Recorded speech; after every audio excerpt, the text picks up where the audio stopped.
One of the things that happened, the young lady standing by the door is Bridget, and she's a functional dietitian, and she's here now full time. She does private consults. She's on the floor to answer questions.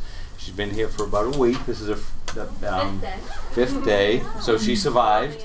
And what's wonderful is we're all thinking along the same lines. So she and I in consults, she'll afterwards ask me some questions, I ask her questions. There are people I've had a consult with that really need help on what she does, so we hook her up with that, or hook them up with her. So it is great. So feel free to pick her brain too, because she's a great member of the team.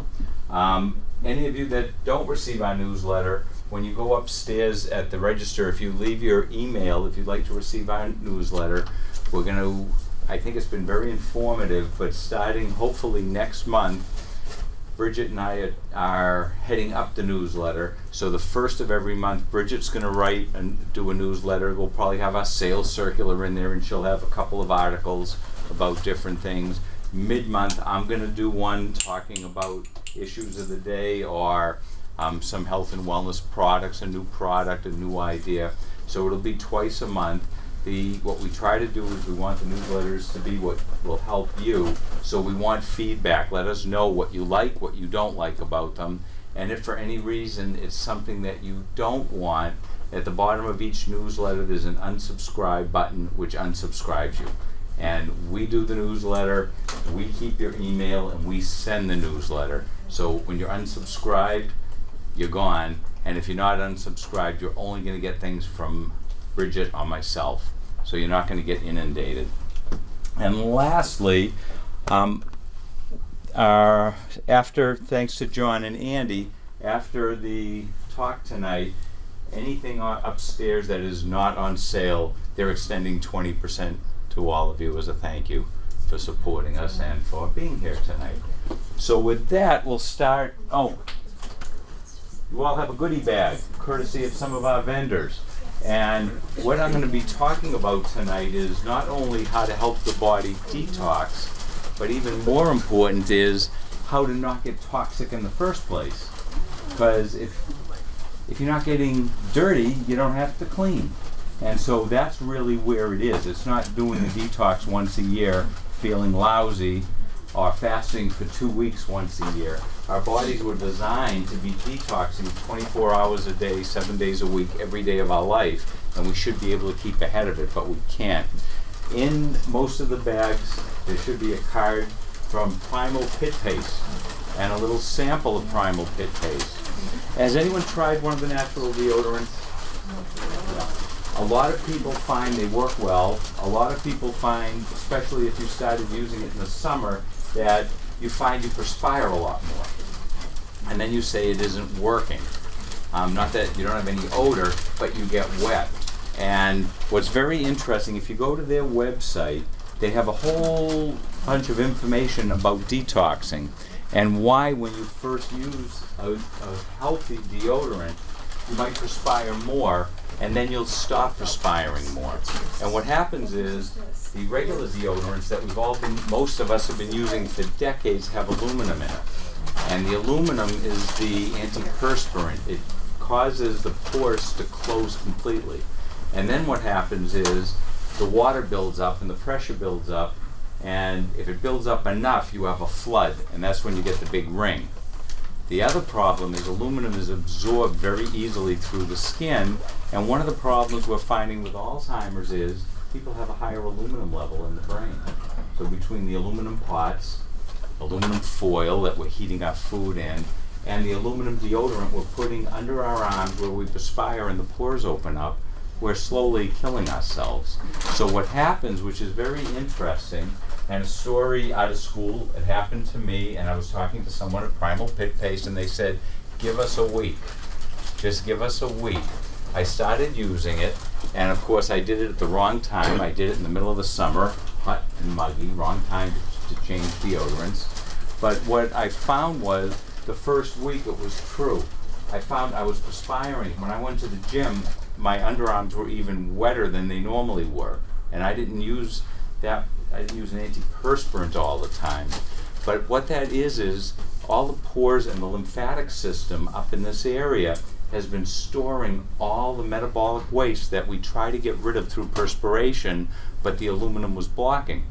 So the primal pit paste and a good deodorant was really working. It was letting the pores out and detoxing, flushing all that out.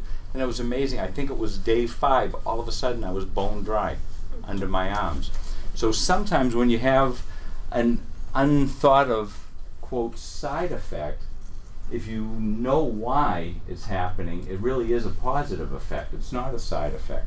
So the people, we sell an awful lot of the people who have been using the natural deodorants, especially the primal pit paste, they found once, and not everybody experiences that, but once they get through that, they have no odor. Middle of the summer, it can be 100 degrees and you're out working in the yard, no odor and very little perspiration, because it lets the body perspire the way it's supposed to, which is a little bit at a time to help cool you off or get rid of metabolic waste, instead of blocking it and then having a flood. So I think almost everyone has a sample. If you don't, we'll get some more samples. We don't have any more, but we'll get you one to try. But give it a try, and don't tell anyone. They'll never know you're using it. So there's some other products in there. There's Energy Care. That has rhodiola. That's a very good adaptogenic herb. And that helps, I'll say it helps give you energy, but it's not a caffeine. It just helps clear the mind. And so you can take 1 or 2 tablets, and it doesn't get you jittery, but it can help get you back to baseline. It helps with stress a little bit and give you a little mental and physical energy. And when you're doing a detox, sometimes people get very tired, so this is a very healthy way to try to bring that up. Another thing, and I'll show you on one of the slides, all the chemicals that we put on our body, just in shampoo, moisture lotion, women with makeup, on their hair. And so there's some Emily's Skin Soother in there, and we have different ones. One of them is for muscle aches, one of them is for extremely dry skin, one of them I think some people have the baby one, which adults can use, but it's a very clean product that you can use for moisturizing. It can be used anywhere on the body for dry, itchy, flaky skin. So we have very healthy, there are very healthy products to be using to keep us from getting toxic. So what is toxicity, and how much is too much for our body, and why does something bother me but it might not bother you, and when do I need to worry? You can't control everything in your life, and sometimes I hear, but I'm not sick, so I must be fine. And we'll get into this. There's a threshold. Our body can deal with a whole lot, but once it gets overloaded and we cross that threshold, that's when we get into a lot of trouble. Every year, and I apologize, I don't know why, on my screen there's words on there, but I'm going to read them to you, and I don't know why it won't come out on that one. But each year the average person is exposed to 14 pounds of pesticides, herbicides, food additives, and preservatives. And that's on a good day. It's very important for the body to eliminate these toxins so they don't cause damage to us. And if you want, just excuse me one sec. We have some seats up here. Come on in and grab a seat. You can... Just grab a pad. Sure. I'll bring a couple more chairs. But come on in. Here. There's some seats over here. Some seats right over here.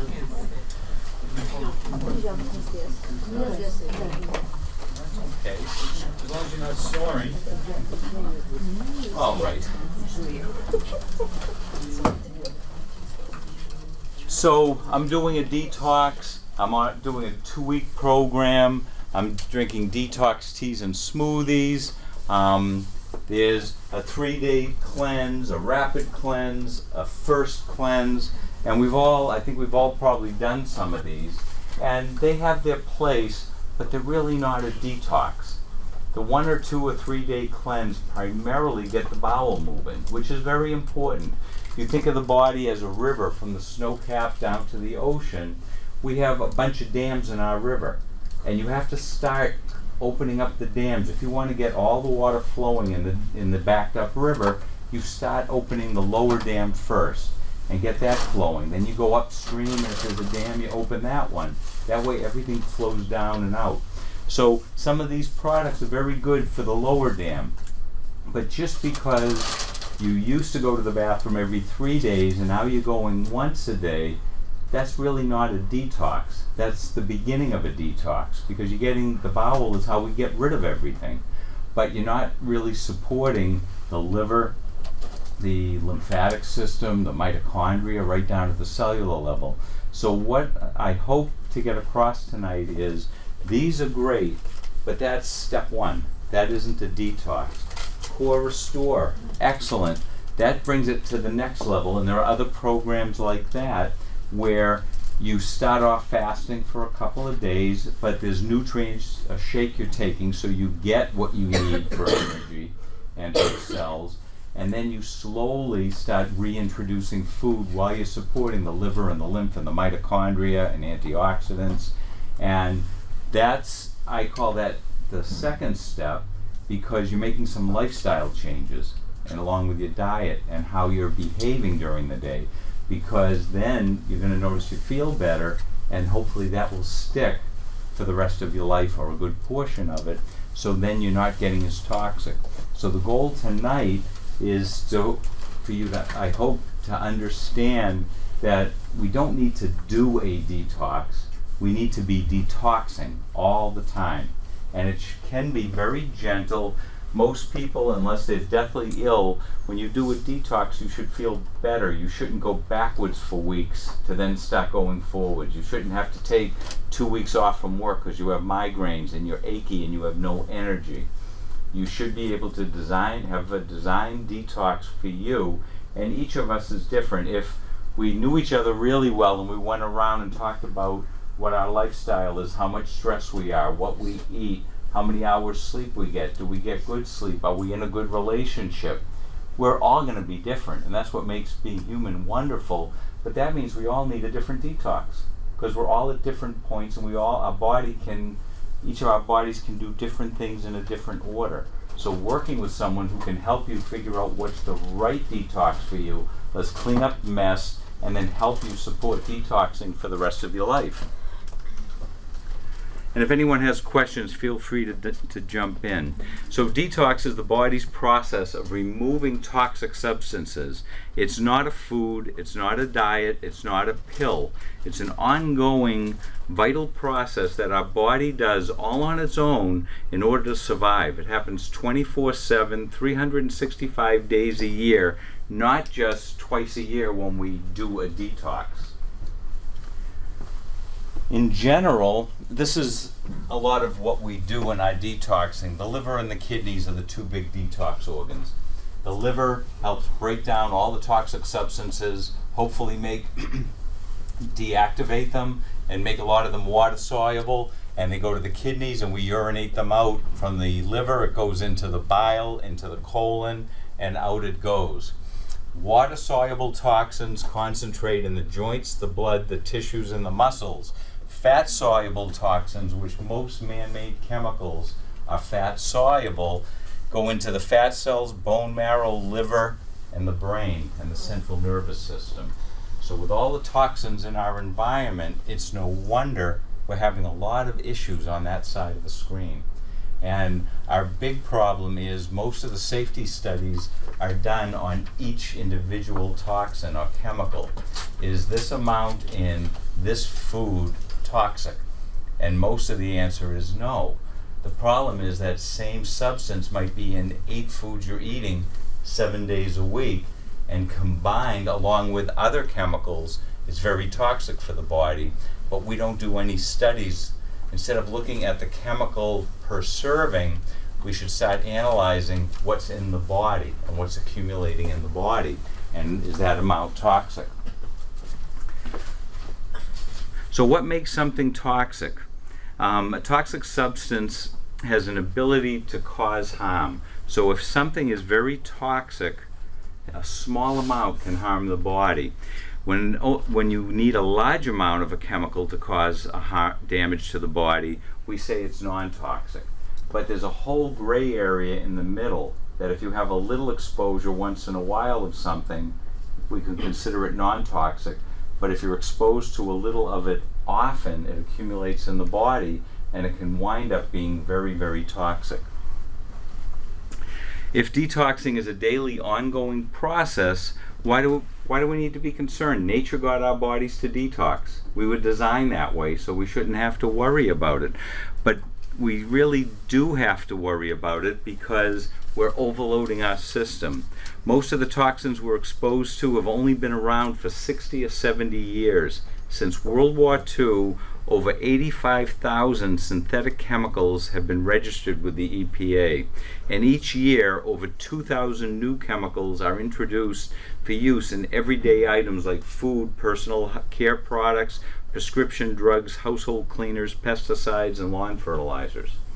So if you just, 85,000 have been introduced, and every year 2,000 more. And even if you have your house perfectly clean, you have to go out of your house. You can't live in a bubble, so you're exposed to it. And unfortunately, while you're sitting here, you're exposed to chemicals, because we did paint the walls a few years ago. This rug was cleaned 2 years ago. The chairs, there's some synthetics in there, so they're outgassing. We're all wearing nylon coats. Things from our clothes are outgassing. Someone might have had their clothes sent to the dry cleaner, and that's outgassing, or perfume, or moisture lotion.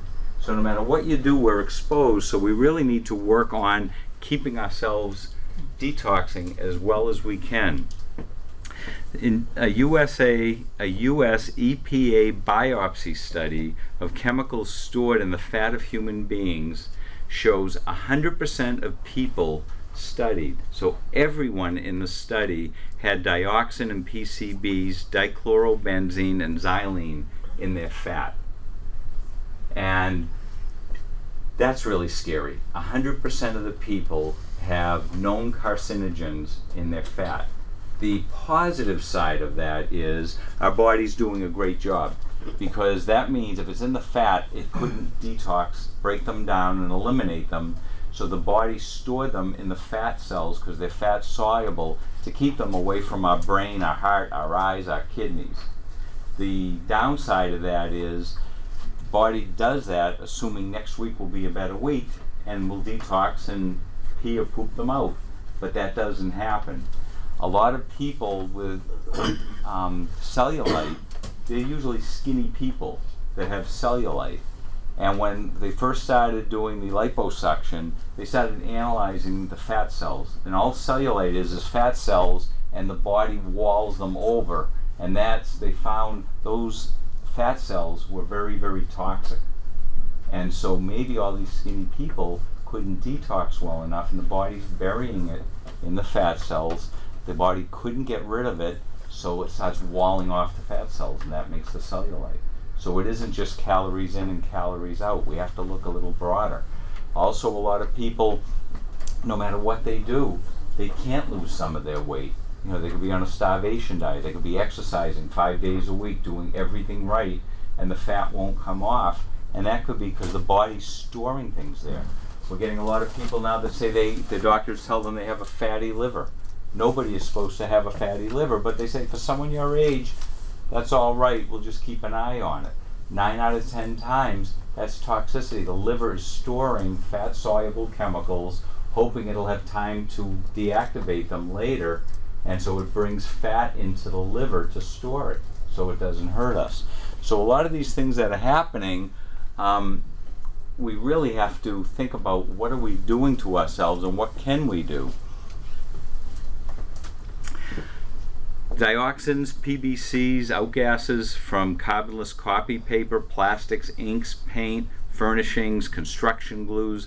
Xylene comes from plastics, carpeting, furnishings, construction material. Styrene outgasses from our computers. We're all exposed to styrene.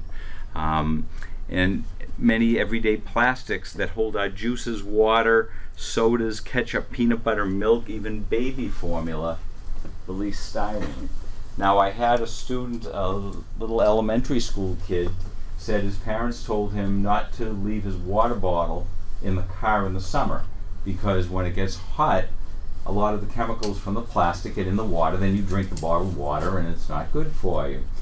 So he raised his hand and said, that makes a lot of sense, but how do they keep the water cool in those big metal trucks that deliver it to the supermarket in the summer?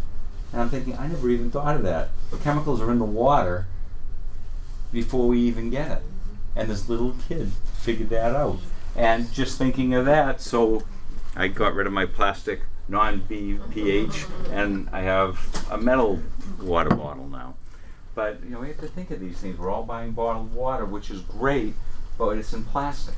And it sits out in a truck in the summer. And this weather, it isn't that bad. Okay, wearing a new clean suit can give measurable levels of trichloroethylene in your bloodstream. They say if you have anything dry clean, go to a green dry cleaner, but hang it outside for at least 24 hours or in your garage before you even bring it in the house, let alone wear it. And how many years, I remember my dad, when he was a salesman, everything went to the dry cleaners because it came back pressed, and the house would smell like the dry cleaners, and that was a nice smell. It was a nice clean smell. So even if we're doing it right, we've all been exposed to a lot of this stuff. Okay, this is a very interesting one. There's an apparent overlap in areas of the U.S. where the herbicide atrazine, which is known as ATZ, is heavily used, and obesity prevalence maps of people with a very high body mass index occurs.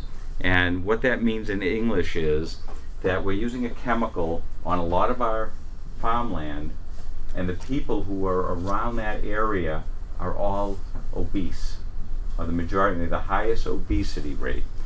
But we just figured, they're farming, so a good portion of the year they're sitting around, not doing anything, waiting for harvest time, and they're probably eating wrong and not getting enough exercise. But lo and behold, they just started doing some research on it, and this pesticide that's sprayed almost everywhere decreases basal metabolic rate and increases body weight and intra-abdominal fat, creates insulin resistance without people changing their food intake or exercise. So it disrupts, now that we can look at the mitochondria, it disrupts the mitochondrial metabolic function in every single animal and human they studied. So these results suggest long-term exposure to the herbicide ATZ might contribute to the development of insulin resistance, obesity, particularly where a high-fat diet is prevalent. Now, we have an obesity problem, we have an insulin resistance problem, and we have a pre-diabetes problem in this country, and it's down to the kids. And probably 80 and 90% of that is self-inflicted, it's not genetic. And look at where it's really sprayed. And Massachusetts is, I guess, pretty lucky, but one of the reasons we're pretty lucky is we don't have any farms around here anymore. They're all developments and condos and McMansions. But the whole center part of the country, there's a significant increase in obesity, insulin resistance, mitochondrial disease, and they feel now that's tied to AZT. Okay, skincare. The average woman is exposed to 126 unique chemical ingredients daily through skincare products. And our skin is one of our largest organs. It's an organ of excretion, but it's also a great organ of absorption. So all the wonderful skincare and wrinkle creams and moisture lotions and makeup we're putting on, the average woman, 126 toxic chemicals you're applying to your body every single day. And according to several studies, parabens, synthetic preservatives found in most skincare products, have serious adverse health effects. Hormone disruption. How many people have gone to their gynecologist with a hormonal disorder, and the doctor wanted to know what skincare products and house cleaning products do you use on a daily basis? Nobody would even think, we're not brilliant, this came from a study. I wouldn't have really thought of that either. But we have to start thinking about this because we're having all these big major health conditions that we can't figure out why. And as a group of humans, we're all going down the wrong road. We're getting sicker and sicker. We're not getting healthier and healthier. Dirty Dozen. Dirty Dozen, the list changed this year. For a while it was pretty much the same. These are foods that you should try to eat organic all the time. But this list, you can get it online if you Google Dirty Dozen. You'll either get the movie, it's a war movie, it was a great movie called The Dirty Dozen, or you can get this one. This is the one you're interested in. But what I found very interesting recently, celery, lettuce, and kale made the Dirty Dozen list. So that means no matter what you do to it, you can't wash off the poisons. And they're the dirtiest out of all of them. So we're all eating a ton of kale, and I'll bet the majority of it probably isn't organic. And so kale is healthy, but with all the chemicals on it, it's unhealthy. I try to practice what I preach, and at home we try to eat organic almost exclusively. Every once in a while we don't. But in the summer, if we're away and there's a nice fruit salad, I'm gonna eat it, and I know those strawberries, they're on the Dirty Dozen list, and the odds are they're not organic and things like that. But I've switched over. I have an apple every day. I only eat organic apples now, or I won't have an apple, because when I started looking at the studies, they are filthy. Spinach surprised me. The bell peppers, potatoes. Now, who buys organic potatoes? Yeah. We have 5 people. Good for you guys. But this is, don't eat it unless you get it organic out of the Dirty Dozen. And when you get that list, it goes further, but these are the ones to really watch. The average 26 seconds for chemicals of household products to get into our bloodstream. Now, another problem we have is we're trying to be very, very good for the environment and lower greenhouse gases and use less oil and gas. So we wrap our houses in Tyvek. We all put in new windows. I remember I grew up in Winthrop in an old Victorian house, and we never sat on the furniture in the winter in one room, because it was up against the wall, and there was like a 4 or 5 mile an hour breeze going through the windows. So we used to sit on the floor like 5 feet away because it was warmer. And that was terrible, but it was good because the air was changing. So you'd spray your pledge, and probably within a few hours the air was changed. Now our houses are so wrapped up, the EPA said that the average house in the winter, when we have our windows closed, is more toxic than being in the city in the middle of the summer on a hot, muggy day. And that's because, think about all the things we're using. We have I forget which company makes it, the plug-in air fresheners, and now we have them for our car. You can put them in your car too.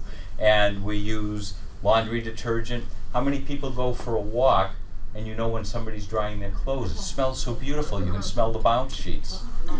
But that's outside. The house is, 60 yards away, and you smell it like you do in your house. What is that doing to you in your house? Then you put your clothes on and it smells like bounce, so you're inhaling it all day. You don't need that smell. If you use something that really clean the clothes, they're going to smell fresh. I don't know if any of you remember, they were a little stiff, but clothes used to get hung up on a clothesline, and it smelled fresh air.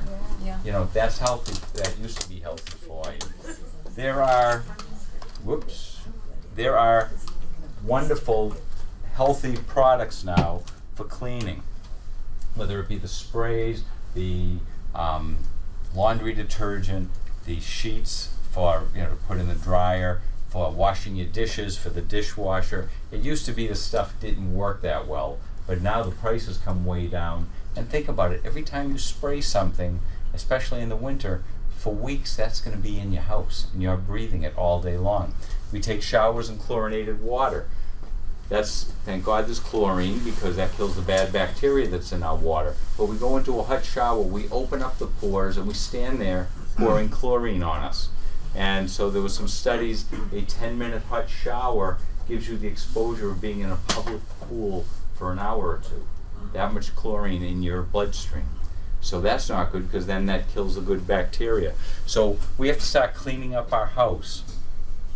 Bacteria, there's those are external toxins. There's internal toxins, bacterial yeast, fungal overgrowth, byproducts of metabolic reactions. Our body makes ammonia. That's a metabolic byproduct. And our body was designed to then break that ammonia down into uric acid, and out it goes through the urine. But if our detox pathways aren't working well, we're building up ammonia in our body. Ammonia is a poison. You wouldn't want to drink it. You wouldn't want to be inhaling it. Our body makes it, but if it can't get rid of it, it can be very toxic. So we have to clean up inside too. There can be mental toxins, psychological toxins, unresolved trauma or abuse, unhappy relationships with a relative, a spouse, a significant other, a boss. So detoxing isn't just, again, a kit or cleaning your diet up. Even more important are the lifestyle changes. This can almost be secondary, because if the lifestyle is better, this will clean up the mess and you sail off into the sunset. But if you're a toxic mess and you do a slight detox, you're going to become a toxic mess again. And you're just doing the same dance over and over and over again. So why detox? CDC reports in 2006, so a while ago, 116 of 148 synthetic compounds they were studying for, man-made compounds, were in everybody's body. So 160, we all have 116 out of 148 toxins they were looking for, almost every single person. So that shows us how burdened our system is. We can't get ahead of it. The average umbilical cord of newborns contains 217 neurotoxins, and 208 are known to cause birth defects. And that comes from mom and dad and the environment. It's not the baby's fault yet. They couldn't do anything about it. So that was the most scariest one. There's 208 known toxins in umbilical cords of newborn babies every single day. So our environment, I put that in, not to make us sad, but our environment is filthy. So we have to keep our machine running as well as we can. So why detox? So we ingest 30 to 50 tons of food in a lifetime. And we know how scary is that, 30 tons of food? But if you think about it, we probably do. I'm sorry if I'm blocking you. You're fine. I'll get out of the way.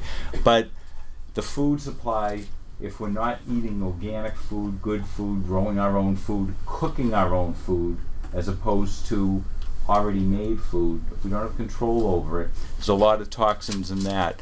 Most of us have a gut problem.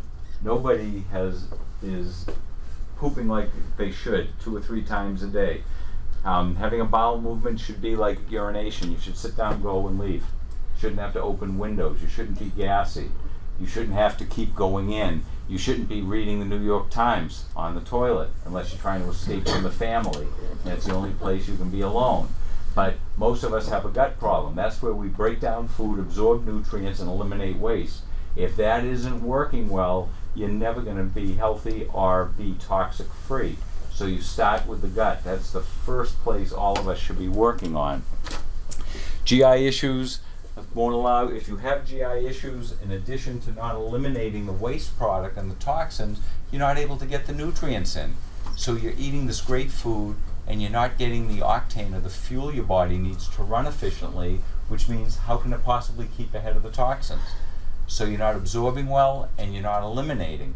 The other problem with not absorbing well is the brain knows how much nutrients it needs. So if you ate your full diet and you only absorbed 60% of the nutrients you should have, the body's going to tell you you're hungry and you're going to eat 30 or 40% more food than you really should have to.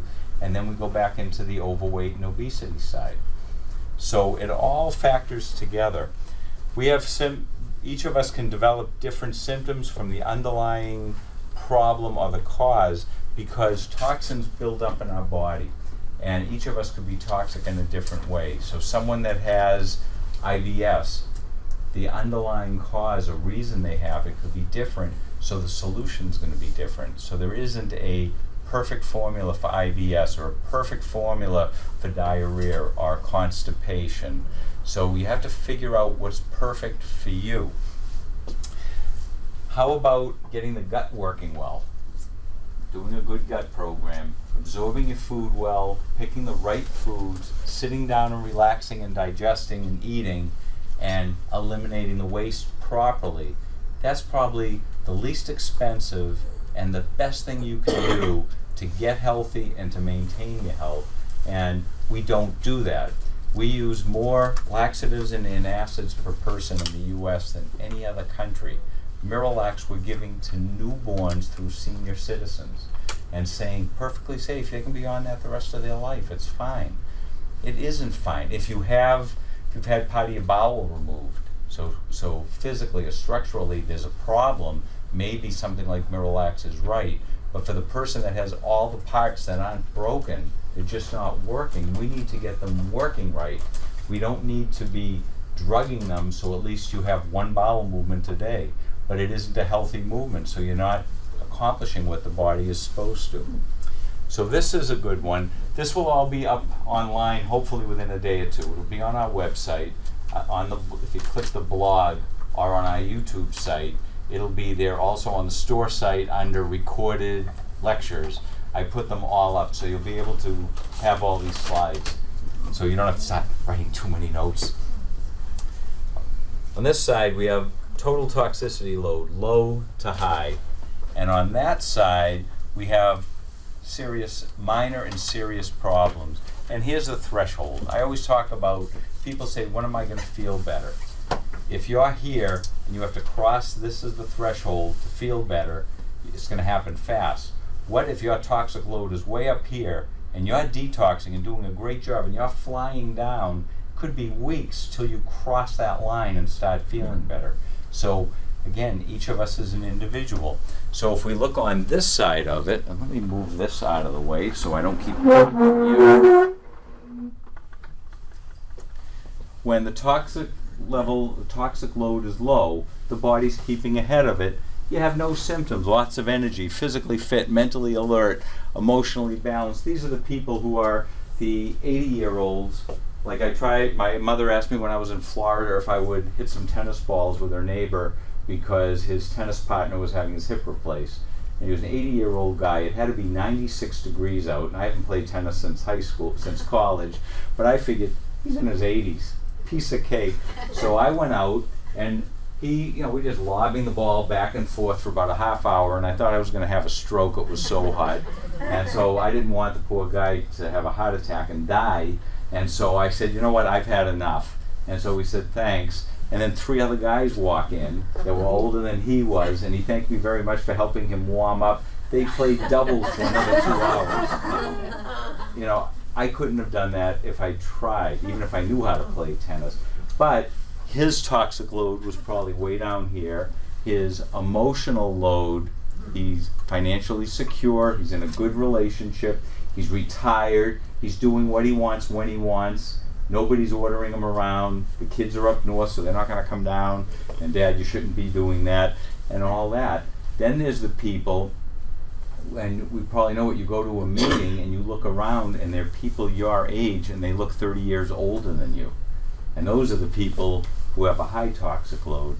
So as your toxic load goes up, when you get a little toxic, you can have occasional symptoms, very mild. They come and go as your toxic load goes up and down. When you start getting toxic, you have more symptoms. They're not just very mild, they're mild. And you might have some conditions that they're not bad, but they won't go away. Or you're just not feeling right. Different foods start bothering you. You might be getting a little environmentally sensitive. You go to the mall and you start smelling all the perfume, and that bothers you. You get a headache and you feel you have to leave. Then when we get toxic overload, you have chronic symptoms, severe symptoms. That's when we start getting into the autoimmune problems.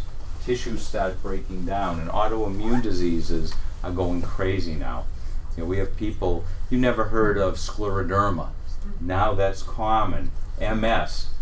We just had 2 people in this week that were, in their 20s or 30s, just recently diagnosed with MS. And that's really sad. Parkinson's. It's no longer the grandparent that has Parkinson's. It's people our age and younger that are getting Parkinson's. Toxic load has a lot to do with it. So the different toxins can act synergistically. So you might not have a toxic amount of substance A, but if you have some of 6 different toxins combined, that can cause damage. So we have to, again, look at, there's a couple of research groups that are starting to say we should test toxicity by taking samples of human tissue, a little biopsy, and see what level is in there. So is what you are using all combined toxic to the body, not each dose? Because I have a slide in here. If you had a mercury thermometer, which we don't have anymore, and it broke in your mouth, and you didn't cut yourself, so you get that big glob of mercury and you spit it out, hopefully into a hazmat container, so you don't get a fine. That mercury is very dangerous, but a large amount once isn't deadly. But if you're eating a fish that has a little bit of mercury all the time, that can kill you.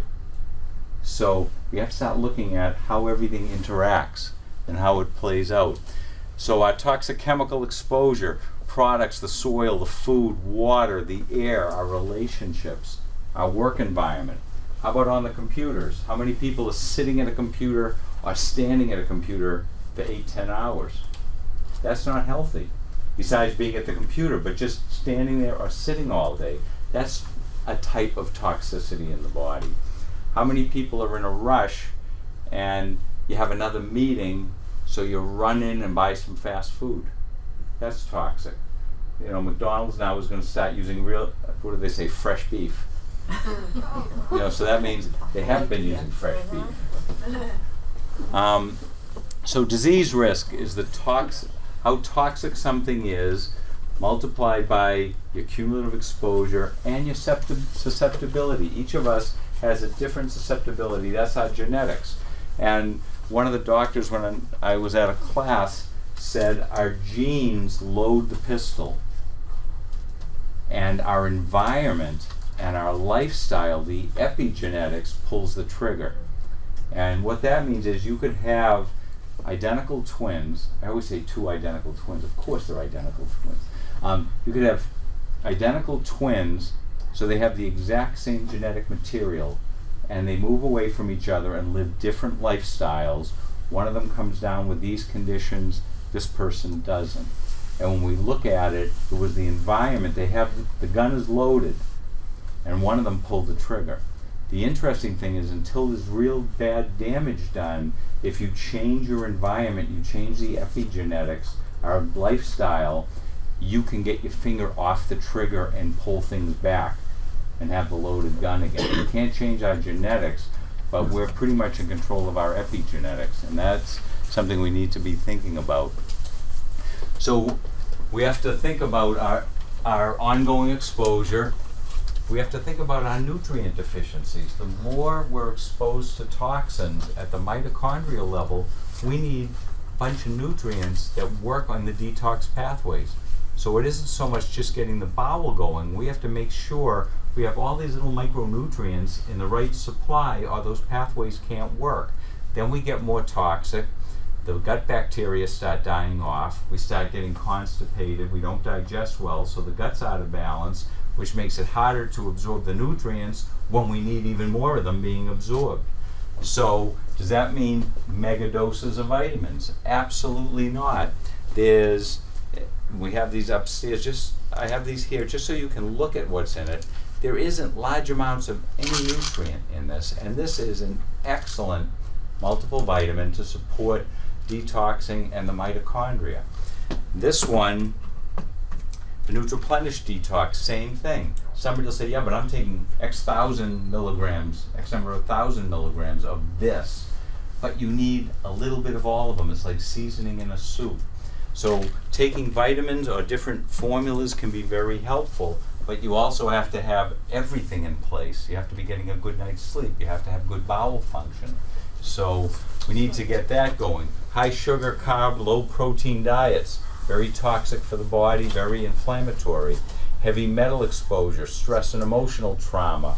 We talked about the gut and intestinal problems, and variation in the genes. Our genetics play a big part of it. And what vitamin or what nutrient might be fine for everyone, you might take it and have a problem with it. And if you do have a problem with it, it really isn't a problem. That really can give the clinician some good information where your dam is. because those are nutrients we're supposed to be able to use. So we can help you get that pathway working. Now, another one, toxic load, is the toxic exposure minus your ability to biotransform, to detox it and excrete it. So the toxic load in our body, it's not just what we're exposed to, it's how our detox pathways are working and how our bowel and our kidneys.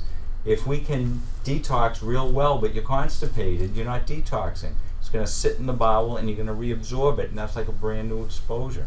So again, you start with the bowel, which some of these do, but then once the gut's working well, you move deeper, and it's a step process.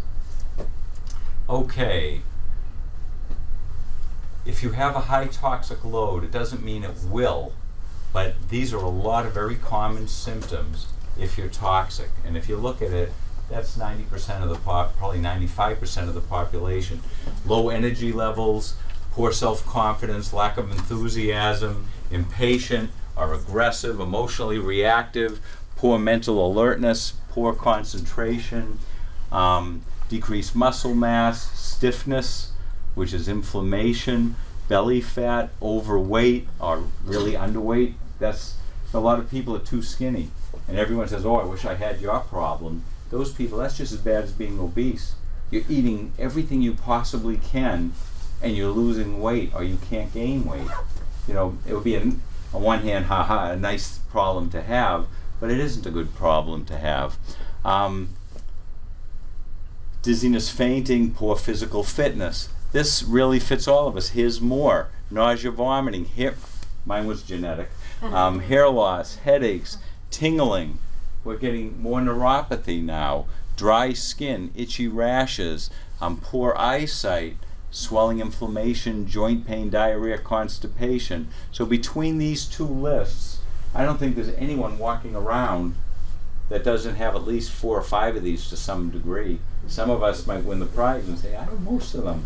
And that's not good. That means you're toxic. Chronic emotional and mental stress leads to toxic thoughts and feelings. That's even more toxic than the environment, our toxic thoughts. How many of us, when a phone rings and you look at the number, you feel your blood pressure go up? That's like a Pavlovian response, but that's a fight or flight, a life-saving response. Because if that person always aggravates you, they're getting ready for that lion that wants to eat you outside the cave. And then it winds up being a great conversation with mom or whoever, or one of your kids or the boss.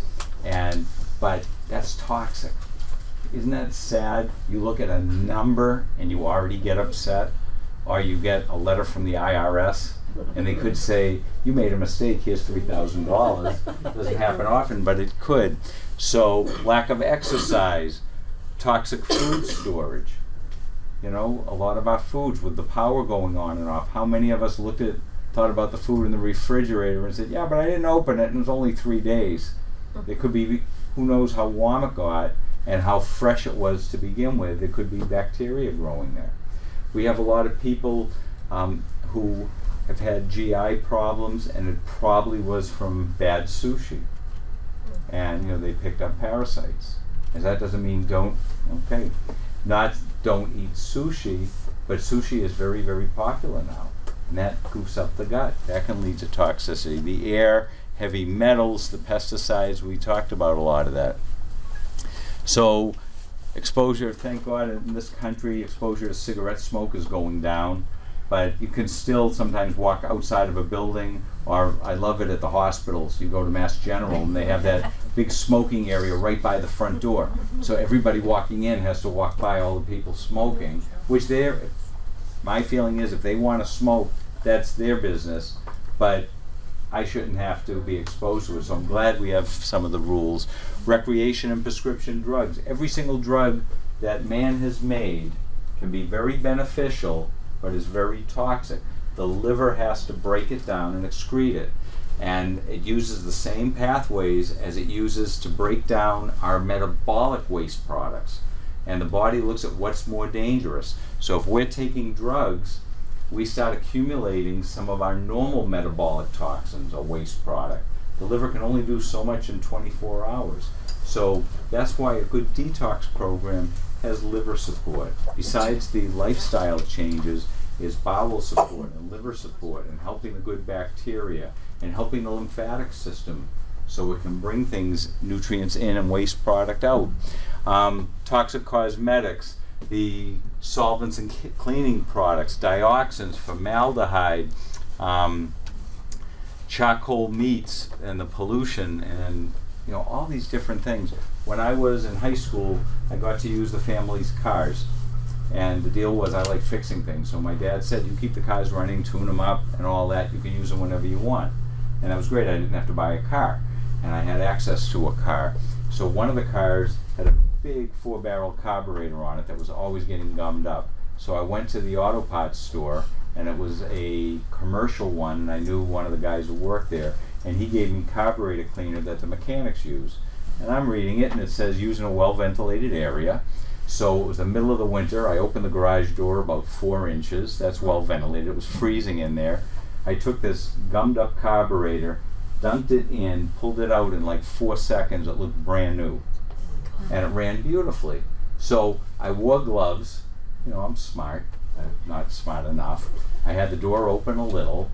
And then I was afraid I'd drop the carburetor, and it was like a $400 carburetor. So after I shook it off, I took off one of the gloves and held it while I wiped it down. Lo and behold, when my parents were moving, 15, 20 years later, that container was still there, and I looked at it. It was pure benzene, which is a real bad carcinogen. But it was healthy it was fine back then.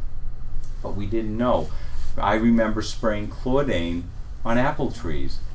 That's outlawed now. Then they went to malathion. That's outlawed now. So just because it's safe now doesn't mean it'll be safe tomorrow. So, and that is probably still in me to some degree. I've done a lot of work to clean things up, but a lot of these things could be from 40, 50, 60 years ago.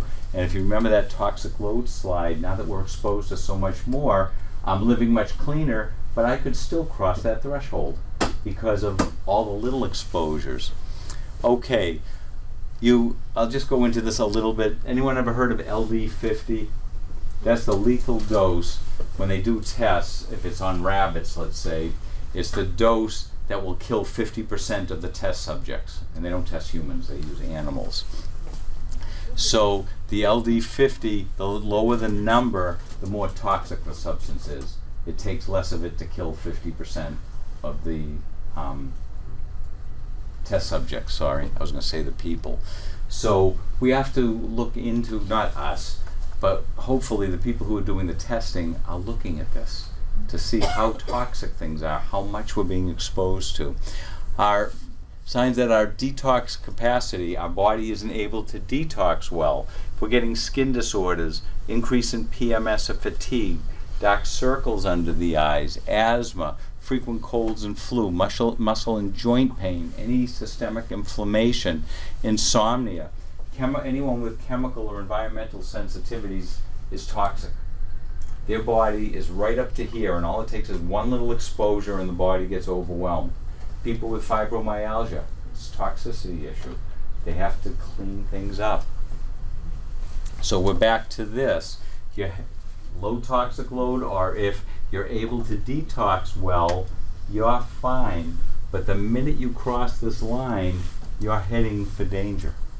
Does that make sense? Okay. We have auto exhausts, the factories, paint, heavy metals, radiation, just about everything, walking to work, going to the car. In Massachusetts, and I think a lot of states, when you pump gas, they have a little gadget on top that catches the gases, the fuel. That's very toxic stuff. But when you go down south, they don't do that in a lot of the states. It's not required.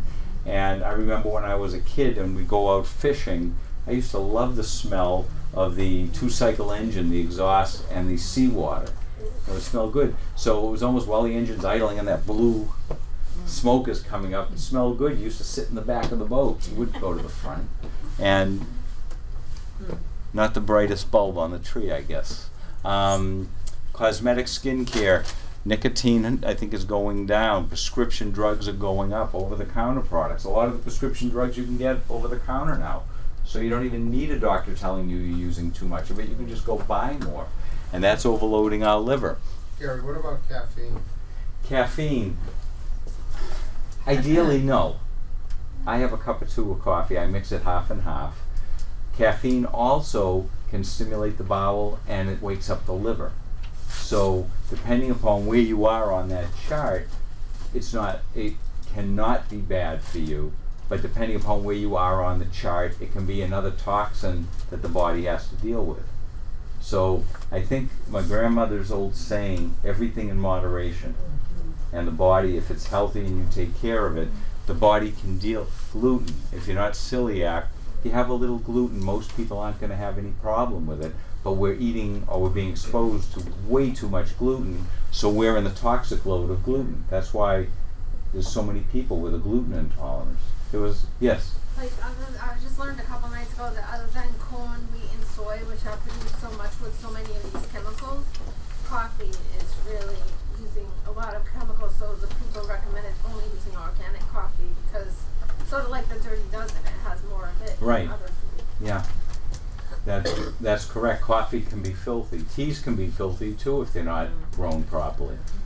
And so I guess you have to decide what you want to do and where you want to spend your money. And people say, yes, but eating healthy is very expensive. And I have some slides somewhere. My computer died and I had to reload everything, so it wasn't on here. But we had a couple of slides where if you took $50 and bought fast food, how much you could buy of healthy foods for $50, and it might not be the foods you really want to eat, like a sirloin steak, but you could eat very healthy for that same $50. You would get a lot more nutrients out of it and more meals. It takes more planning because you have to cook it yourself. You can't just throw it in the microwave. But we can eat healthy. If you're going to spend $2 for a cup of coffee at the Starbucks or one of those places, or $2, I guess that was years ago, $3 for a cup of coffee. If you buy a pound of organic coffee, it's a lot less than $2 a cup. You're buying all those cups at once, but it's probably half the price. But we don't look at it. We look at it $16 for the bag of coffee. So you can do it. You just have to plan on it and think about it. What do you think of bulletproof? I don't know. Okay. A dietitian. Yeah.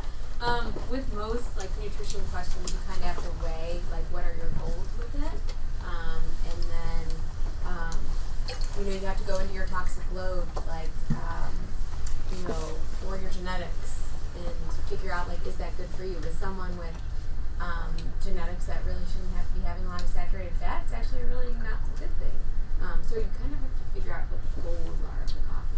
And then some of us need more saturated fats in the diet. So I guess the answer is it's good and it's bad depending upon what's going on with you. And then we're back to it's an individual thing. Some people need more animal protein. Other people, they eat even a moderate amount of animal protein. They don't feel well. And that doesn't mean animal protein isn't good. It's just it isn't good for that person because of their genetics or where their body is at that point. So some people that have mentioned it to me love it, and other people said they didn't feel good on it. They didn't think it was a good product, and it probably is a good product for some people and not for others. What does it do? What's in the bullet? It's a ghee, usually like a butter, clarified butter, usually Some ghee in it. Grass-fed and all that. butter. Yeah, but But again, you gotta but it's think about mold-free, Right. no Yeah. pesticides. That's It's a nice, clean, organic bean itself. Yeah. But I think people are doing it for weight loss too, but it's still, while it's good calories, it's still, if you're adding that into your diet, that's like a snack. So that's why you always have to go back to what's the goal of adding something. Thank you. Okay. Cleaning products, the ammonia, the phenols, nitrobenzene, formaldehyde. It's used as a one of these synthetic sugars. what's the one that comes in the yellow?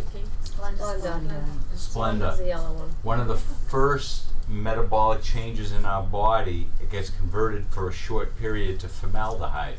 And that's what they embalm us with when we're gone. Why would someone use an artificial sweetener? And people who are using a lot of artificial sweeteners, even though I don't like white sugar, I would rather have them use regular table sugar than these synthetics. Bridget and I were talking about how we went on a fat-free diet and everyone got fat because they add so much sugar to try to make the food palatable. You're better off when you buy yogurt, unless you have a certain health condition, you shouldn't be eating no-fat yogurt. We need fats. The mitochondria produce energy better with fats than any other food supply. And so we do need fats, so we're cutting way back on fats. People are saying I can't eat any fruit because it has sugar in it, because we think of all sugars as being sugar, but they're not. There's some healthy sugars too. Okay, quiz time. These are people, I have a couple of slides. These are people who they're twins, and they're identical twins with identical DNA. They've been tested, but throughout their life and their health choices and cigarette smoking and diet, this is how they look. So which one of these is the cigarette fast food eater? Right. Isn't it amazing? Just what diet. Now this one, the difference is diet and lifestyle. Neither of them are smokers. The one on the left smoked for 25 years, 2 packs a day, and then quit cold turkey. She kept smoking. And their sisters, they lived together. So she was still exposed to secondhand smoke. Which one? Okay, you're all right. They're both smoking the same amount. She smokes and said, but I smoke and it's okay because I eat a good diet. She says that's a bunch of baloney and she eats a standard American diet. So she's getting hammered on both sides. But if there was a third one that didn't do either, would probably look a lot better. But even if you're doing everything wrong, it's how much wrong you're doing. What about these two? Right. Yeah. It's pretty evident, isn't it? What the toxins are doing to our body. And what about this one? Yeah. And she's the younger one. These aren't twins, these are just sisters. And she's younger by, I think, 15 years. But she's the smoker. So, that being said, I know you probably came here looking for everybody buy this and you're going to be fine. And I'm sorry if I disappointed you. If you want to buy this, we sell it, and we wouldn't sell something if it was harmful for you. But I hope I got through something like this. It's natural salt. You take a bath. The body detoxes through the skin. When you're in the bathtub, unless you're crazy, you won't have your iPhone with you or your tablet with you.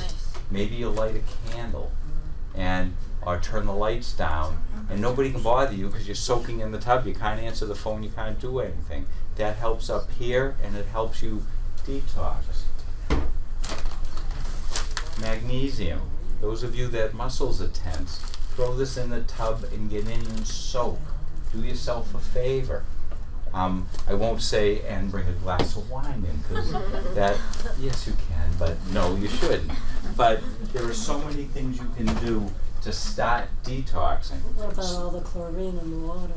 Well, all the chlorine in the water. I have a Filter?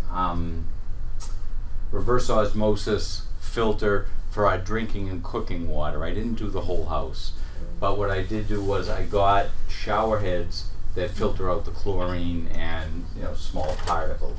So that's better. If you ever switch to one of those or go somewhere that has it, you'll find you get out of the shower and your skin isn't dry. The chlorine really dries the skin out. But what I hope, and Bridget and I and Jenna and Flores will be upstairs, there are kits, there are some groups of things you can do. There's a homeopathic detox drop, 6 drops under your tongue every night before bed.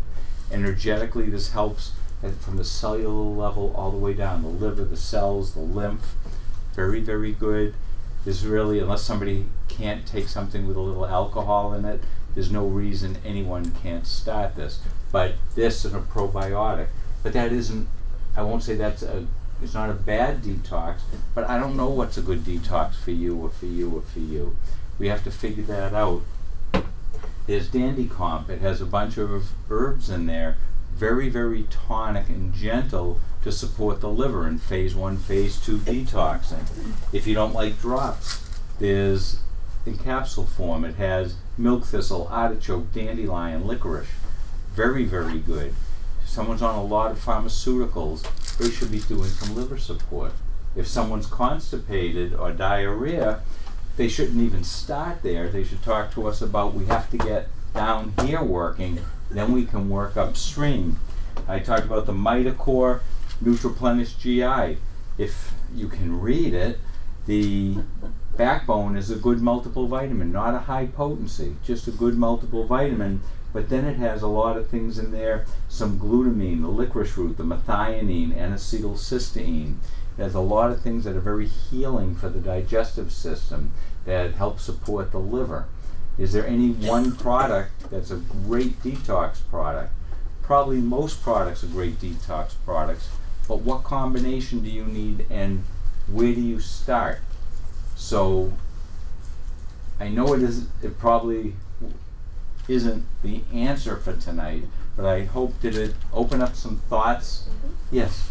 So, like, how much of a time frame? Like, I'm comparing this to when I decide, okay, I'm not going to eat sugar anymore, or I'm going to go on a diet to lose weight. Yeah. Should I do the no sugar diet? Should I do this diet? You know, I tend to be cold turkey. Like, okay, I want the answer, Well, and I'm going to cut this out. okay. So, So that obviously I can't do that with this. But, like, what would be a reasonable time frame if you start making better choices? depending upon how out of balance you are, I've had people who have, what I did was not just eliminate, I said to them, they said, I don't have any problem with foods.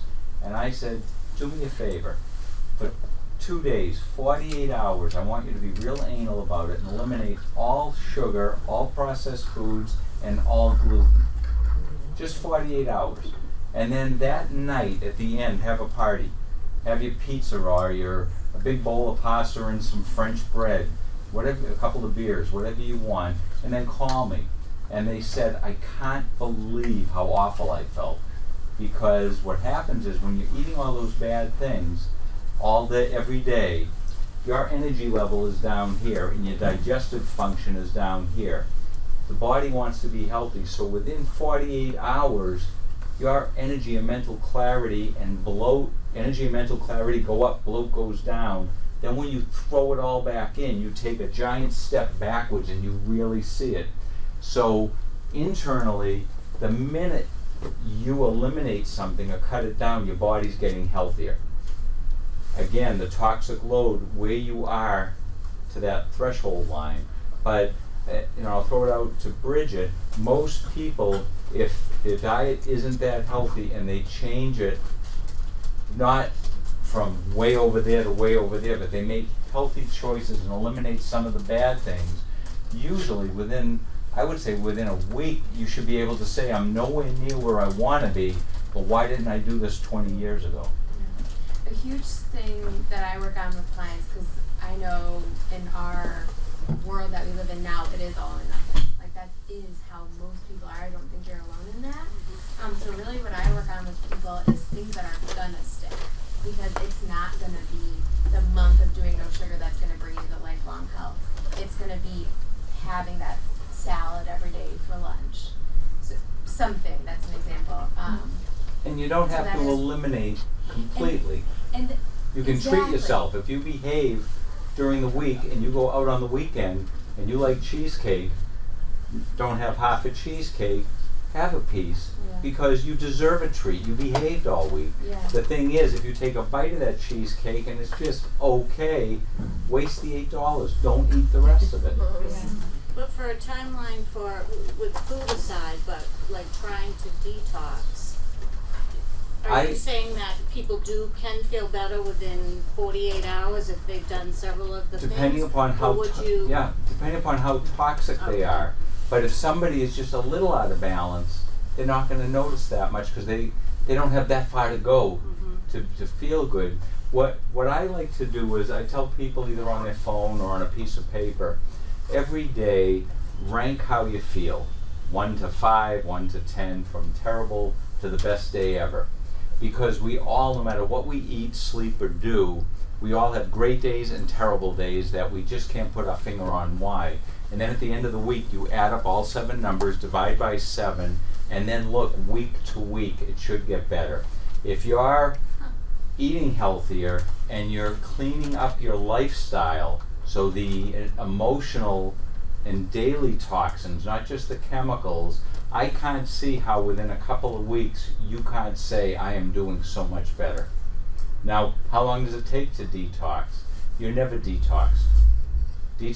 What I would say is it could take anywhere from a month or 2, not of 50 products, but a month or 2 of doing it right to get your head above water. And then the goal is your protocol should be changing because you're no longer there, you're here and you want to get there. So the protocol should be changing, and then eventually the idea is that the lifestyle changes, not I'm giving all that up forever, are livable and good, and then you're detoxing every day without doing anything except living. And that's, I think, our real goal. To the nutrients, very, very important and very helpful, but it's the if you don't do the lifestyle, you're never going to get to the finish line. Yes? I didn't hear you say anything in there about movement, and it seems to me you can do all that if you're sitting on the couch all day. It's not going to make. Okay, but I did because part of the lifestyle was exercise. We have to be moving.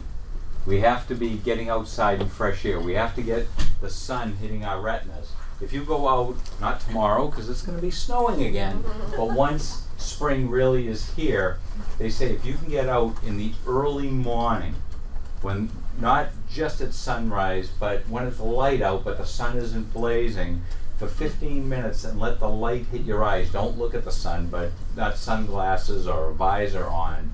That does more for generating vitamin D and resetting your rhythm. And first thing in the morning is really a beautiful time to be outside. You know, all the animals, the squirrels are running around, the air is clean, the kids aren't out going to school, the buses aren't going, and no better way to start the day. Also, once it gets nice out, we should all be doing some grounding, which is we're all wearing shoes all the time. We were meant to be walking barefoot in the grass, on sand, on dirt, and all that. That balances our positive and negative charges. That's why when you go to the beach, or you by a babbling brook, or you're sitting and you take your shoes off and your feet are in the grass, now that everyone has to pick up the dog poop, you can do that, but that grounds you and gets you somewhat centered and you feel better, you're more relaxed. And so very, very important to get outside. You don't have to be a gym rat, but you're right, we have to be moving. And that's why Bridget and I were saying this stuff is very important, because if metabolically you have a lot of dams and blocks, all the exercise and fresh air in the world isn't going to work. So this is very important to figure out what you need to do to get the mess cleaned up and the body running right. But the hard part and the most important part is your diet and your lifestyle, because that's what's going to maintain you. And then you keep detoxing every single day, and you never have to get toxic and clean up the mess again. Why should we keep doing the same dance over and over and over again? It was Einstein that said that's insanity, doing the same thing over and over again, expecting different results. Plus you waste a lot of time and money. And money we can get more. We can't get more time. We all have this much. Yes?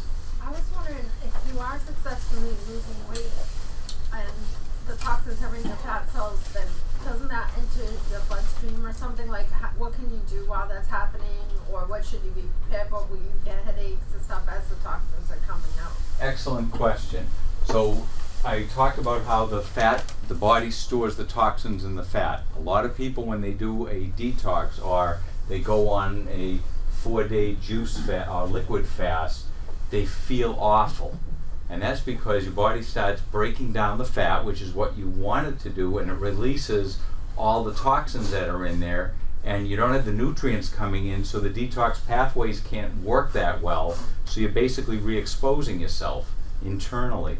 So the idea is to be getting with your practitioner and figuring out you want to lose weight slowly, and you want to support the metabolic pathways and the detox pathway. So as these toxins come out, the bowel's working well, the liver's working well, the lymph is, the mitochondria are, and you can break down those products and poop them out and get rid of them. One, as that's happening, you'll be able to lose weight even faster because the river's open and everything's working. I'd like to say very simple, easy to do, here's the formula, but you need to know what medications people are on.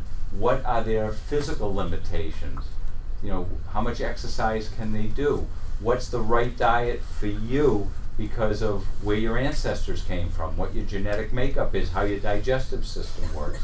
So it doesn't have to be a hand-holding for years, but sometimes having someone working with you at the beginning can get you a good foundational start and an understanding of what needs to be done. But that was an excellent question. Thank you.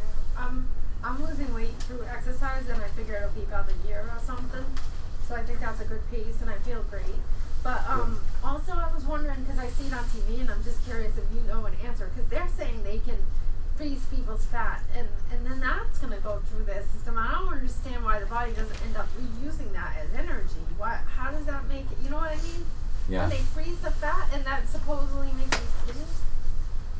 I don't know the mechanism, but the same thing, if somebody has a lot of abdominal fat and you go for liposuction, you suck all the fat out, but their lifestyle and metabolics don't change, they're going to over time replace that fat. So, you know, it's the same thing. You have an oil leak in your engine and you keep a case of oil in the car, and every day you put a quart in. That can get you to the week till you can get to the weekend to bring the car to the mechanic to find out what the leak is and fix it. The answer isn't to keep putting oil in. So I don't think the liposuction or the freezing of the fat, that the way you're doing it, healthy and slow and steady, and also you've had, if you're losing weight, you had to have changed your lifestyle. So that's something you can do the rest of your life, whereas a lot of the weight loss programs, you go up and down, because when you're doing it, you lose the weight, but you didn't really change your lifestyle. You go right back to your old lifestyle and you gain the weight again. Then you re-sign up and do it again. Yes. Can you talk a little bit about your detox foot bath and how that could be Sure. a tool in detoxing? Has anyone done an ionizing detox foot bath? No. Okay, Bridget did her first one. There's a machine, and if you don't go online, but if you go online, a lot of the sites talk about that this machine will go into your liver and grab the toxins and yank them out through your feet. Yeah, right. That's baloney. What it does is our cells, we're an electrical machine, and our cells, the cell membrane has a certain electrical charge that allows water and nutrients in and water and waste product to come out. As we get toxic and as we get stressed and as we're dehydrated and as we don't get enough sleep, that electrical potential changes. Now, the traditional Chinese were way ahead of us by thousands of years. They realized there are meridians in the body. They each start in a tooth and end somewhere on the foot. And every single tissue or organ in the body is attached to a meridian. Western medicine said that's a bunch of baloney. But all of a sudden we've discovered there are channels in the body that start in a tooth and end on a toe. So we discovered that there is a way that every single tissue is innervated. So all this deionizing foot bath does, it's like a battery charger. It's putting negative ions in the water, and they're flowing up the meridians and helping rebalance the cell membranes. So the machine is helping you detox. Your feet are in hot water, and when we perspire through our feet, we do detox through the skin. But the real goal of this is to get the cell membranes back to the way it should be, and over the next few weeks, when you're sleeping and the liver's doing its phase 1, phase 2 detoxing, you're able to bring nutrients in, waste product out. Most people find their urine changes color, the stools change consistency. People who are tired are a little more energized, people who are stressed are a little more relaxed, and most people find they sleep better. And so it's a very tonifying. All it does is just get you back centered, and again, the machine helps you do the detoxing. It's not a detox machine. Just like if you go into an infrared or a regular sauna, the sauna really isn't helping you detox. It gets the body heat up, you perspire, and when you perspire, toxins come out. So the sauna is detoxing you, but it's you detoxing. And so it can be very, very helpful. People ask, how often should you do it? A lot of people who do it say, oh, you can do it every single day. You can do it 4 times a day if you want, but it seems the benefit once a week is really, it should hold at least a week. And a lot of people know when it's time after they've done it a few times.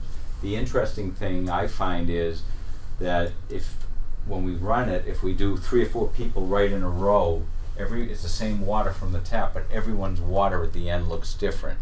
Also, if you put your feet in water for a half hour, or you went to the beach or a lake or the tub, your toes come out looking like raisins.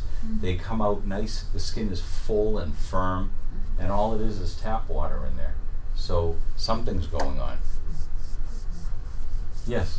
What do you think about methylation and methylation detox? What I think about methylation is, and I'm doing a lot of I'm studying now again back in school on the genetic side and the methylation pathways, because now with the genetic testing we can look at the different pathways, and we have lab tests to look at what's coming out so we know which pathways aren't working. That's what keeps us alive. That's one of the most important things going on at the mitochondrial level. The problem is if you just have your genetic testing and you come up with the MTHFR, probably 70% of the population have trouble methylating folic acid. The mainstream answer is, oh, you have the MTHFR, take methylfolate. A lot of people take it and feel better. A lot of people take it, feel better, and then feel worse. There's a whole chart of pathways, and there's hundreds of metabolic pathways going on that all interact, and this one feeds into this one, which feeds into this one. It's like the gears in a Swiss watch. So if you start taking a methylated product because you have a genetic SNP, and you get this gear spinning real easy, but this one's gummed up, you're just going to produce a product that this one has to use that it can't, so that good product isn't being used. That becomes a metabolic liability. So methylation, very important. You can't detox without methylating. Anyone take niacin and get a niacin flush? Yeah. You're a low methylator. That's one of the tests we use now. You take 50 milligrams of niacin, and if you get that hot flash and the itchy skin, and you just want to drill a hole in the top of your head to let the heat out, that you need methyl groups to use the niacin, and the niacin sucks them up. And what we found happens is that itchy skin is a histamine reaction, because histamine requires a lot of methyl groups. So if you're a low methylator, you probably have allergy problems or food sensitivity problems. And so then you take the niacin, and the histamine can't be broken down, so your histamine level goes up and you have that flush. And it's everything, if we get down into the minutia, it goes down to the mitochondria, and methylation is how we detox.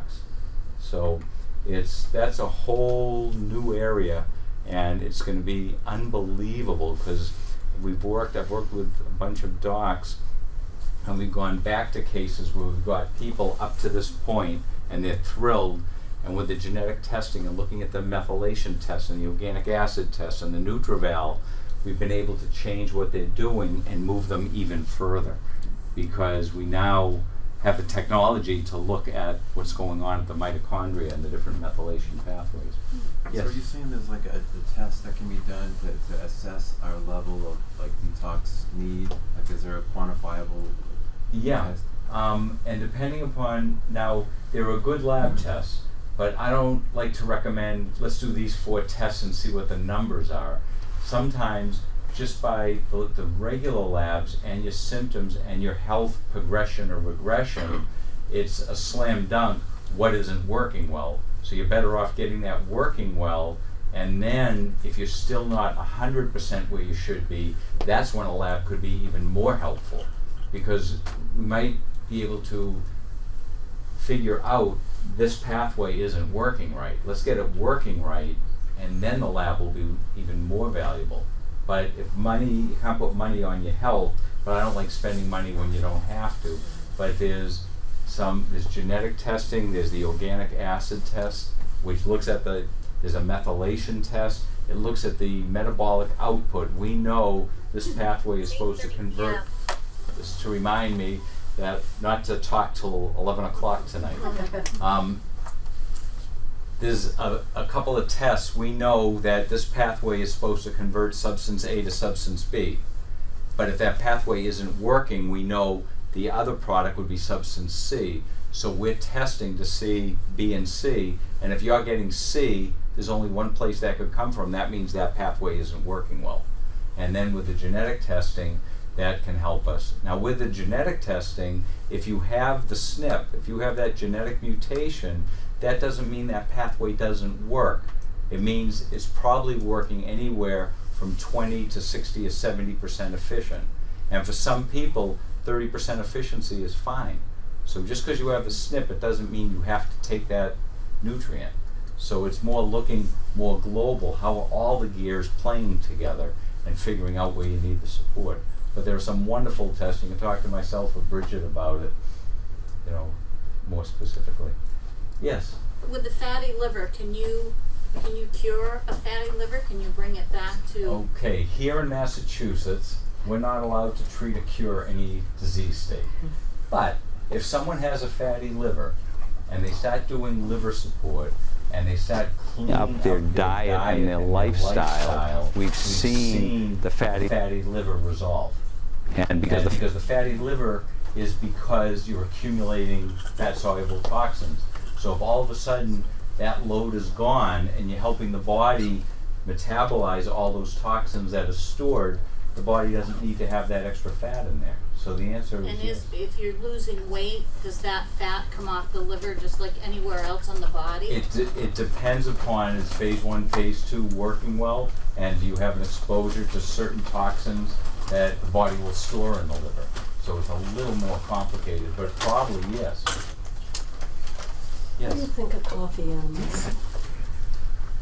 I've never had one.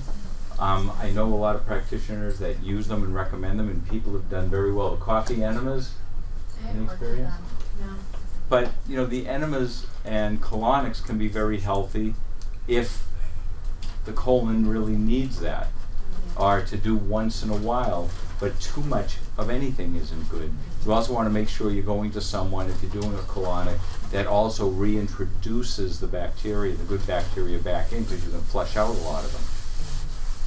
Okay, I'm sorry, I don't have a better answer for that. Yes? Animals, so you said as humans, we get all these toxins in us. Yep. If we're eating an animal, Yep.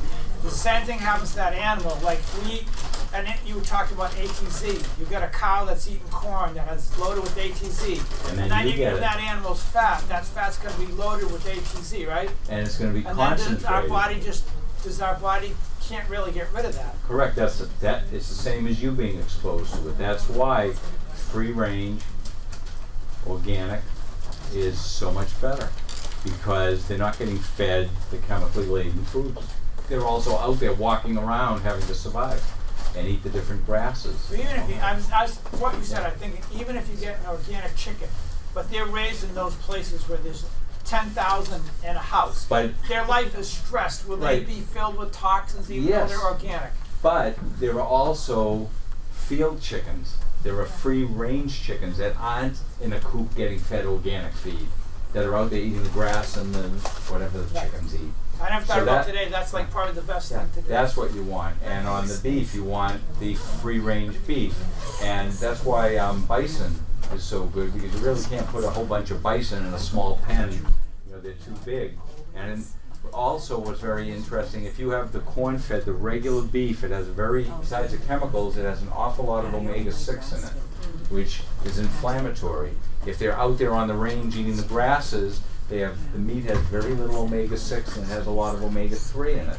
So red meat isn't necessarily, we should all avoid it all the time. It's which red meat. Same thing with salmon. Even the salmon that you get at Whole Foods, which probably has the cleanest farm-raised salmon, they do say natural coloring added. Salmon is supposed to be deep orange if they're out there foraging. But when they're farm raised, it's white to pinkish, and they add color to it to make it look orange. That color is the nutrients, just like iceberg lettuce and green leaf lettuce. The green leaf has nutrients, iceberg doesn't. So, we have to look at what's added to the food. So again, we're back to diet and lifestyle. Yes? Are you saying that the salmon in Whole Foods has a natural color added? If you look at the sun, it's much better than the ones that have artificial colors added to it. But there's no salmon is better than the wild salmon. I hate it. I can't. I know. Can't eat it, But one of the things is we're used to the farm raised, so the texture and the taste is different. And when we eat the real salmon, we say that doesn't taste like salmon. That doesn't taste like salmon. This Salmon is supposed to. But I just have to tell you, so you answered my question. Last week I got salmon from Whole Foods, and it said color added, and I'm like, Michelle, you're not doing the right thing, but I couldn't buy the other stuff. It was the most delicious piece of salmon I've ever So had. I'll defer to our dietitian, but eating Whole Foods, farm raised with natural color added, if you're not going to eat the wild, is a very good choice compared to farm raised eating cornmeal.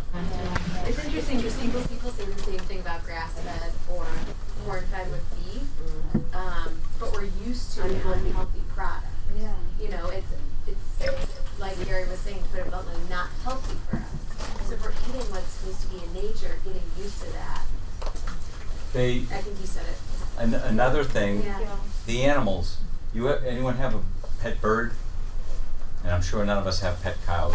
But when an animal needs salt, it finds either salt in the ground and licks it, or the farmers, or if you have a pet bird, you have a salt lick, and they go over and lick it. They know when they need sodium or chloride, that's where to go. Humans, we've been conditioned, we go to potato chips and French fries. And it's really sad, but if you look at kids or somebody, they're working hard outside, they're getting a little dehydrated, they need some salt. Nobody goes in the house and adds a little salt to their water. You go in and you'll grab some pretzels or potato chips or French fries if you're out going by a fast food place, because we've been conditioned, that's where we get salt. The body's craving salt, and we program the brain to eat potato chips. How sad is that? Same thing with a lot of foods. If I know when our kids, we started with whole milk, and then we decided to go down a little bit in the fats, and then change it over to organic milk, which tastes totally different.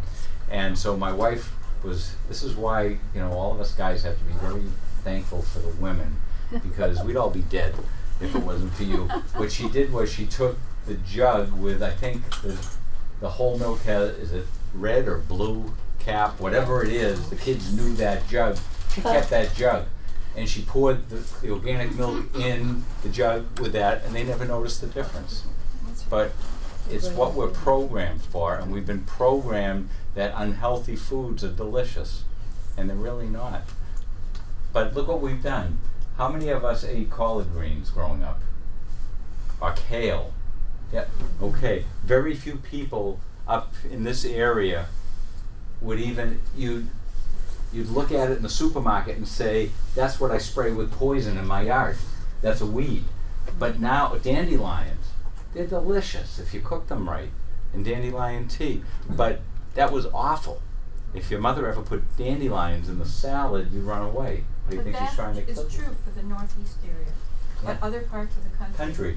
But now we love kale, and we love Swiss chard, and we love collard greens. It's delicious. But we were trained, we don't eat that. But our body knows what's good. And so we should really look at what your eyes track to. And it's probably a very healthy food. Well, thank you all very much. We'll be upstairs and we can continue talking. I hope this was helpful.